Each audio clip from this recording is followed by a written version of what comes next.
Monsieur le représentant légaux des confessions religieuses, Monsieur le maire de la ville de Goma, Monsieur l'abbé, deuxième secrétaire général adjoint de la SENCO, révérend pasteur, Monsieur le coordinateur de la riposte contre Ebola, Mesdames et Messieurs les partenaires du gouvernement, Mesdames et Messieurs, en vos qualités et titres respectifs, c'est pour nous une grande joie de vous accueillir dans ce magnifique cadre du centre d'accueil Isidore Bakanja. En communion avec nos pères les évêques de la Conférence épiscopale nationale du Congo, nous vous saluons et vous remercions d'avoir accepté de venir participer à cette table ronde des confessions religieuses sur l'épidémie de la maladie à virus Ebola. Comme annoncé dans le thème de ces assises, l'épidémie de la maladie à virus Ebola qui sévit actuellement en RDC, plus particulièrement dans les provinces du Nord Kivu, du Sud Kivu et de l'Ituri, constitue une menace pour le peuple de Dieu qui est au Congo et un défi pour nous, confessions religieuses, à qui l'Éternel Dieu a confié la garde spirituelle de son peuple. En effet, selon les statistiques du ministère de la Santé et de l'Organisation mondiale de la santé publiées le 8 septembre dernier, depuis le début de l'épidémie, on compte 2968 cas de maladies confirmés, dont 2064 décès, soit un taux de mortalité de 67%. Cela veut dire que sur 10 personnes qui contractent la maladie, environ 7 meurent. Ces chiffres font de l'épidémie actuelle la plus meurtrière après celle qui avait sévi au Libéria et en Sierra Leone. Ces morts ne sont pas seulement des chiffres, mais également des centaines d'orphelins qui ne pourront plus poursuivre leur scolarité pour devenir des citoyens capables de contribuer demain au développement de notre pays.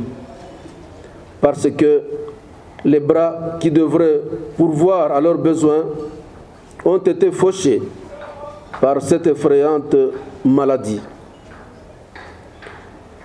Ces morts représentent aussi des enfants qui vont voir leur croissance être ralentie par la malnutrition, parce que la mort a laissé des veuves qui seront méprisées et rejetées parce que n'ayant plus d'appui dans la société.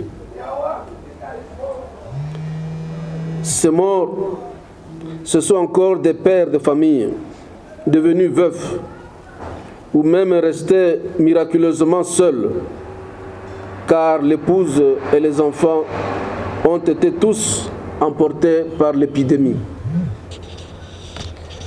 Pareille situation ne peut nous laisser indifférentes, nous, Église et confessions religieuses, à qui l'Éternel a confié la noble mission de veiller au salut des âmes et à l'épanouissement de tout homme et de tout l'homme. Ebola reste donc un défi pour nous,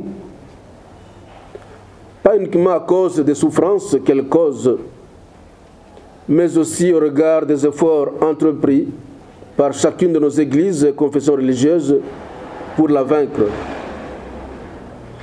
Fort de notre foi en Dieu, notre Créateur, nous ne devons pas céder au découragement. Il est vrai qu'au regard des moyens alloués et des actions engagées par le gouvernement et l'apport considérable de ses partenaires, cette épidémie serait jugulée depuis longtemps, car ayant trouvé en place toutes les capacités pour y mettre fin. Nonobstant cela, la persistance de l'insécurité dans certains coins de la province du Nord Kivu et surtout les résistances des communautés victimes annihilent continuellement les efforts déployés. Face à cette situation, allons-nous nous plaindre devant l'Éternel comme Moïse, notre Père dans la foi, en disant « Ce peuple que tu m'as donné à la nuque raide ?» Non, car si l'Éternel nous a choisis pour présider aujourd'hui aux destinées de ce peuple, c'est qu'il nous est capable de le conduire et il nous a donné tous les moyens pour le faire. Mobilisons-nous donc, trouvons les mots justes pour parler à ce peuple qui nous écoute, mais qui cache les malades, chasse et va jusqu'à tuer les membres des équipes de la riposte. Trouvons les mots justes pour dire à ces jeunes de ne pas accepter d'aller brûler les centres de traitement. Trouvons les mots justes pour convaincre ces familles qui refusent les enterrements dignes et sécurisés.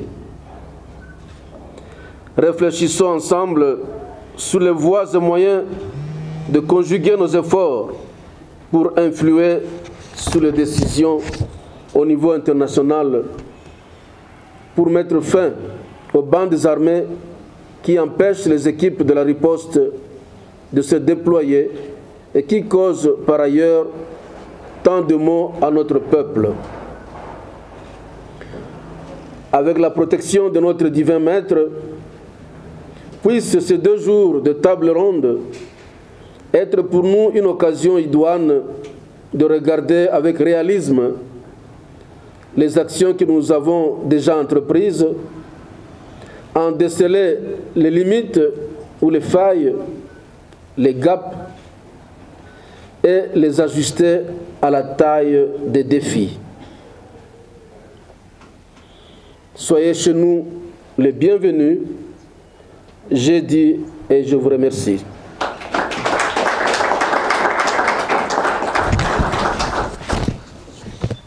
Merci, Excellence, Monseigneur. De la santé publique dans les provinces du Nord Kivu et Ituri, et la riposte face à ces fléaux a été immédiatement constituée avec l'appui du gouvernement congolais, les organisations humanitaires nationales et internationales.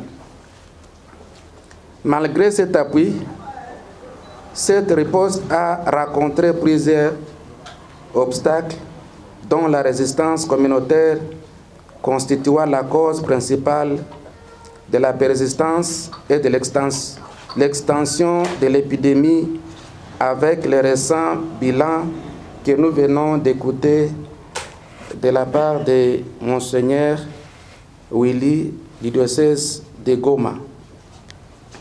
À cause de cette forte augmentation de la mortalité liée à cette maladie, l'OMS, en juillet 2019, a déclaré cette épidémie comme une urgence sanitaire à portée mondiale.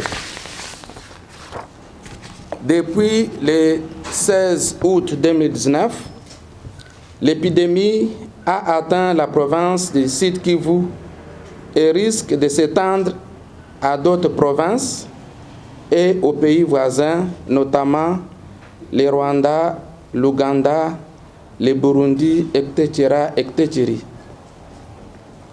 Face à cet immense défi, les leaders religieux ont exhorté leurs fidèles leurs fidèles à l'observance stricte des règles de prévention et de protection édictées par l'autorité sanitaire nationale, des cérémoniales et autres pratiques liturgiques et religieuses ont même été modifiées dans les cultes, et les structures spécialisées de certaines confessions religieuses se sont immédiatement engagées aux côtés d'autres acteurs humanitaires dans la lutte.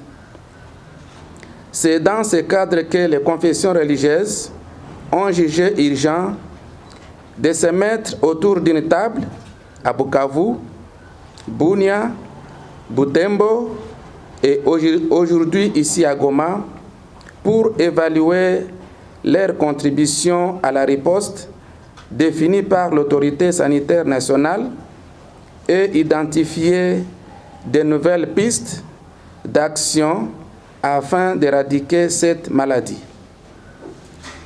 Ces différentes tables rondes facilitent un dialogue entre les leaders religieux et communautaires de l'Est de la RDC sur la persistance de cette maladie d'une part et renouveler leur engagement dans la riposte d'autre part. L'implication des églises et d'autres confessions religieuses dans la riposte à cette menace reste parmi les meilleures armes pour convaincre la population à s'approprier les bonnes pratiques et attitudes pour mettre fin à ces fléaux meurtriers. Cela a été même expérimenté au Libéria entre 2013 et 2016. Soyons donc soudés pour une même cause afin de protéger les peuples de Dieu. Que Dieu protège toute l'Afrique, que Dieu protège la République démocratique du Congo, que Dieu nous protège tous. Je dis et je vous remercie.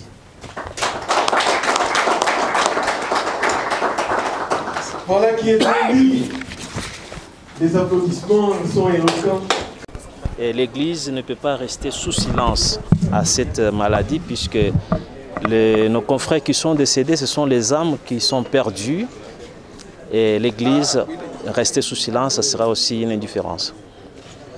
Alors, quelle méthode vous allez utiliser? Beaucoup plus, comme l'ont souligné ses excellences et aussi Madame la ministre qui a représenté le gouverneur de la province, beaucoup plus conseiller ceux qui sont malades de se présenter dès le premier moment pour prendre des précautions et aussi leur dire que cette maladie aussi est guérissable, on peut la guérir, mais du moins si la personne qui se sent malade se présente de soi-même pour prendre le soin. Est-ce qu'il n'y a pas de prière qui peut guérir en dehors des médicaments ou bien en dehors des préventions? La prière peut guérir et nous ne devons pas aussi oublier que même parmi les apôtres du Seigneur, il y avait aussi l'apôtre évangéliste Luc qui était médecin. Cela montre aussi que les églises doivent aussi reconnaître le devoir et le pouvoir qu'ont le médecin. Ils sont le médecin des corps, l'église en tant qu'église est aussi le médecin de l'âme. Nous devons travailler en collaboration pour guérir cette maladie, non seulement la prière et aussi les soins médicaux. Merci. Je vous en prie.